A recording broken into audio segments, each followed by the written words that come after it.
Picture a pharmacy for a second. Close your eyes if you have to. What do you see? For most people, it's probably the counter, right? The shelves of boxes behind it. Yeah, or the person in the white coat typing on a computer. It looks, like a shop. But I want you to look deeper today. Mm. I want you to look at the invisible machine running behind that counter. It's a compelling image. And the question we have to ask right off the bat is this just a retail space? Just a place that sells boxes of pills? Or is it something more? Or is it a high-stakes environment where the very design of the room dictates whether a patient lives or dies? That is the tension we are exploring today. Welcome to the deep dive. We are unpacking good pharmacy practice, or GPP. But we aren't just, reciting a checklist. We're looking at how to design a facility that minimizes human error and maximizes health. And we're specifically tackling the unique challenges found in African retail and hospital pharmacies. Yeah. And to do that, we have a really fascinating stack of sources. We're not just looking at one textbook. We're pulling from a specific guide on architectural standards for pharmaceutical practice. That's our bricks and mortar. Okay. Then we have a comprehensive World Health Organization manual on good manufacturing practices. Which is usually for, vaccine factories, right? It is, and that's what makes this deep dive so interesting. We are taking the rigorous principles of a factory and applying them to the local pharmacy. Wow. And finally, we're layering in some modern insights on workflow management and the digital workplace from YAR rooms to see how technology fits into this physical space. It sounds like a mix of, construction work, heavy regulation, and a bit of sci-fi tech. In a way, it is, but the underlying theme across all these documents is simple. Quality is built in, not just tested in. Quality is built in. I like that. You don't just check the prescription at the end. You build a room and a system that makes it nearly impossible to get it wrong in the first place. Okay, so let's start with the actual building, the foundation. If I'm standing in an empty shell of a building in, say, Lagos or Nairobi, and I want to build a world-class pharmacy, where do I even start? You start with the layout, and according to the architectural standards source, the absolute non-negotiable requirement is something called zoning. Zoning. I usually think of that for city planning, like industrial zones versus residential zones, but you mean inside a single room? Precisely. The source is very clear on this. You cannot just have one big open room. To minimize error, you need 3 distinct critical zones. Okay. The first is the dispensary. This is the engine room. It needs to be restricted access, staff only. So no patients leaning over the counter chatting while you're counting pills? Absolutely not. And that seems obvious, but in a busy retail setting, lines get blurred. If a patient can distract the pharmacist during dispensing... The error rate spikes. Exactly. The architecture has to physically prevent that intrusion. You need barriers, you need key cards, you need a physical distinction between public and professional. Okay, so zone 1 is the fortress. What's zone 2? And a counseling area. Now, this is crucial. The source highlights that this isn't just a nice-to-have feature, it's a mandatory requirement for GPP, and it needs to be private or semi-private. Why is that a safety issue, though? I get that it's polite, but why is it mandatory for safety? Well, think about it. If you have a sensitive condition or maybe you're confused about how to take a medication, are you going to ask honest questions if the person 3 feet away in line can hear everything you say? Probably not. No, I'd just take the bag and leave. Exactly. And if you leave without understanding your medication, that is a safety failure. The architecture has to facilitate honest communication. Patients need to feel safe to discuss their ailments without an audience. That makes sense. It facilitates the truth. And the third zone? The storage or quarantine area, this is a designated spot specifically for expired or damaged goods. The bad stuff. The bad stuff. You need a physical place to put it so there is 0 chance, accidentally or otherwise, that it gets sold to a patient. So we have our zones, the fortress, the private room, and the quarantine. But people have to move between them. It's not a static picture. And this is where we get into traffic design. The flow must be logical. In to the counter, to counseling, and then out. It sounds simple, but the source explicitly warns about creating bottlenecks. I saw this in the notes, and it made me laugh because it's so practical. There was a specific tip about where to put the paracetamol. Yes, the bottleneck rule. The source advises, do not place high-traffic over-the-counter items like vitamin C or simple painkillers right next to the prescription intake area. Because then you have the person buying gum and vitamins blocking the person trying to hand in a script for heart medication. Exactly. You clog the most critical part of the workflow with low-stakes interactions. You create chaos where you need calm. It's really about designing human behavior through furniture placement. Now, we have to talk about the context here. We're focusing on the African context. Right. We can't ignore the environment. It gets hot, it gets humid. It does. And heat and humidity are the enemies of medicine.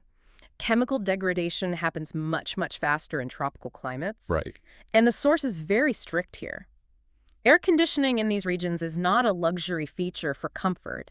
It is a GPP requirement for drug stability. It's basically a preservative for the inventory. That's exactly the right way to see it. You need what's called temperature mapping. You must have thermometers in the dispensary and, of course, the fridge. What are the numbers? The room needs to be below 30 degrees Celsius, ideally below 25. And the cold chain, your insulin, your vaccines, must stay between 2 and 8 degrees Celsius. I imagine maintaining the cold chain is one of the biggest challenges in areas with unstable power grids. It is, which is why the design often has to include backup generation or solar solutions. But there was one more detail about the physical setup that I found really interesting. It was about the floor. The pallets. Yes, you never ever store boxes directly on the concrete floor. You use pallets. Is that just to keep them organized? It's moisture and hygiene. Concrete can sweat. Moisture rises.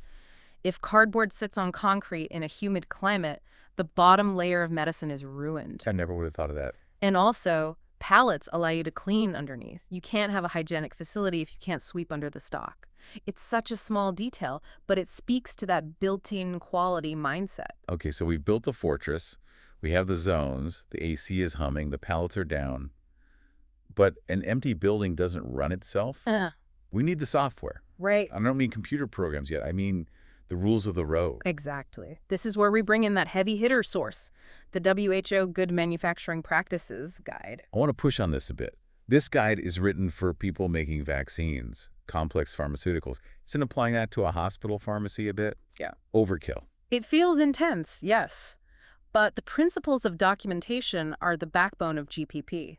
Whether you are fermenting a polio vaccine or dispensing antibiotics to a patient, the rule is the same. If it isn't written down, it didn't happen. So let's unpack SOPs, standard operating procedures. I feel like everyone in the corporate world just nods when they hear that acronym. But what does it actually mean here? An SOP is a detailed written instruction ensuring a procedure is done the exact same way every time. The why is consistency.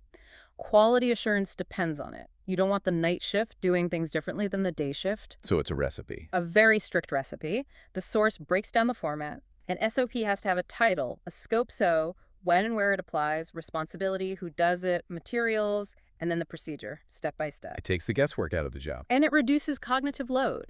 If a pharmacist is tired, they don't have to remember the safety check. They just follow the steps. It turns a complex decision into a checklist. But you mentioned if it's not written down, it didn't happen.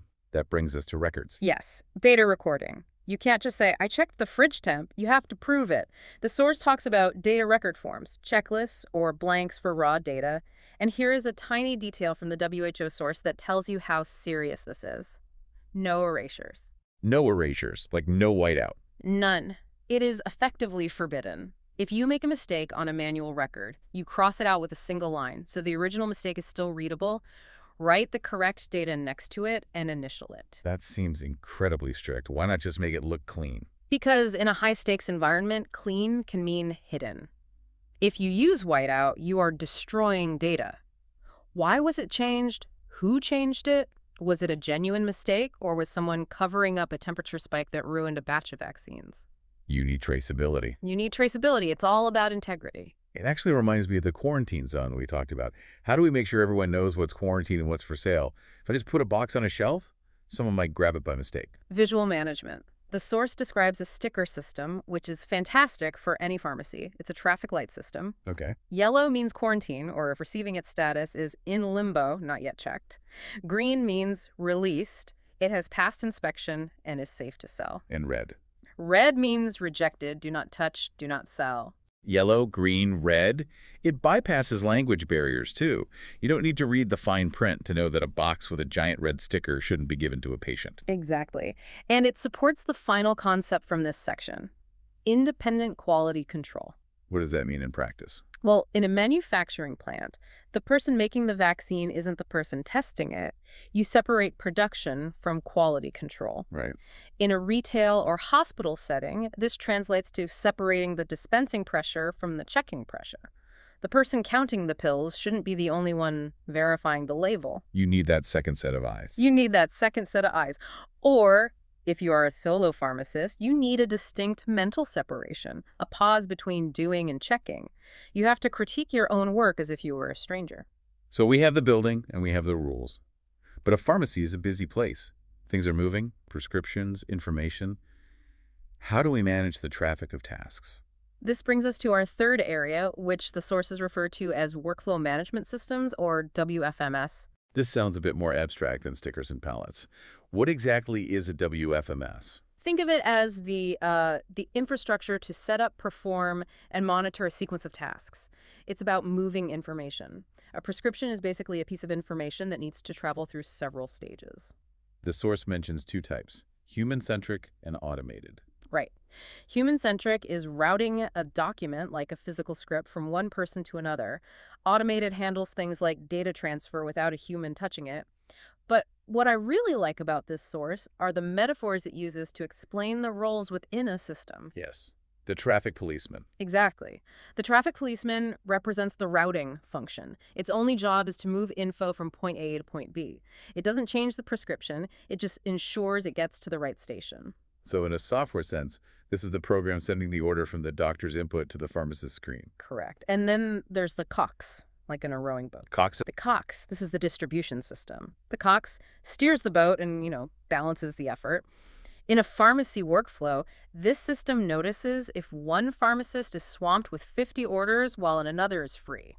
So it redistributes the workload. Ideally, yes. It balances the boat. That's crucial in a hospital setting. You can't have one person drowning in work. That's where burnout and errors happen. Makes sense. And finally, you have the foreman. This is the coordination system. The foreman prevents conflicts. Imagine two pharmacists try to update the same patient record at the exact same time. The foreman steps in to manage that collision so data isn't lost. So whether it's a person or software, you need a traffic cop, a cox, and a foreman. Otherwise, things get lost in the shuffle. And in a pharmacy, getting lost means a patient waits too long or worse. Okay, let's step into the future, or really the present day, converging the digital and the physical. We have a source from Yerams on the modern workplace. How does this apply to a pharmacy? I usually think of hybrid work for office jobs, not healthcare. Well, even healthcare is becoming hybrid in a way. In a large hospital pharmacy network, your management or admin staff might not be on site 207. They might be working remotely. I see. So you need to align their digital experience with the physical reality of the dispensary. The source talks about room booking. My first thought was, why do I need to book a desk in a pharmacy? But then I remembered our counseling area. Exactly. Connect it back to segment 1. You have these mandatory private counseling areas. In a busy hospital, you can use software to book these spaces for specific patient consultations. So it prevents that awkward knock on the door while someone is in a private conversation. Right. It ensures the room is free, the patient has guaranteed privacy, and the workflow is smooth. It turns a physical space into a manageable digital asset. That's smart. And what about visitor management? Remember the restricted zone, the dispensary. You can't just have pharmaceutical reps or IT guys walking in unannounced. Digital visitor management controls who enters those zones. And it creates a digital log, going back to our documentation principle of who was near the drugs and when. But there's a flip side to digitizing everything. The source mentions a big risk, cybersecurity. A huge risk. Pharmacies hold arguably the most sensitive data there is, health data. As you move to digital workflows, you face data breaches, phishing. Phishing, that's where they trick you into giving up passwords, right? Yes, and think about the context. In a high-pressure environment like a pharmacy, staff might be rushing. They see an email that looks like an urgent order update. Click here to confirm delivery. And because they are being the cox, trying to balance the boat, they click it. Exactly. Training staff on these digital threats is just as important as training them on how to store vaccines. You are protecting the patient's data just as much as their health. It's all connected. So it's also mentioned employee experience. I guess that means not treating the staff like robots. It means involving them in the design. Whether it's the physical layout or the digital dashboard, you have to involve the people who do the work. Don't create silos between your IT team, your facilities manager, and your pharmacists. Right, because if the IT guy designs a system that requires 10 clicks to dispense a single pill, the pharmacist is going to find a dangerous workaround. Exactly. If the software is hard to use or the counter is too high, the employee suffers, and eventually, the patient suffers. So let's try to synthesize all of this. We've covered a lot of ground today. We have. If we look at the perfect pharmacy based on these sources, it's a kind of hybrid beast. It has the zoning and climate control of a fortress, that's from your architecture source. It has the rigorous erase-nothing documentation of a vaccine factory, that's the WHO source. Right. And it has the smart efficiency of a modern digital office, that's the workflow and Yaroom sources. It's rigorous, but it's safe. It creates an environment where doing the right thing is the easiest path. That's the goal. Before we go, I want to leave our listeners with one last thought. We've talked about walls, software, stickers, humidity. I'd ask you to consider this. We spend years training pharmacists. We spend billions developing medicine. We think of the pill as the technology. Yeah. But have you considered that the pharmacy itself, the building, the airflow, the workflow, the red and green stickers, that the pharmacy itself is a medical device? That is a profound shift in perspective. The pharmacy is a medical device. It is. Because like any medical device, if it isn't calibrated, if it isn't maintained, and if it isn't designed correctly, it can fail. And when it fails, it causes harm. We need to treat the design of our spaces with the same respect we treat the chemistry of our drugs. I'm going to be thinking about that for a while.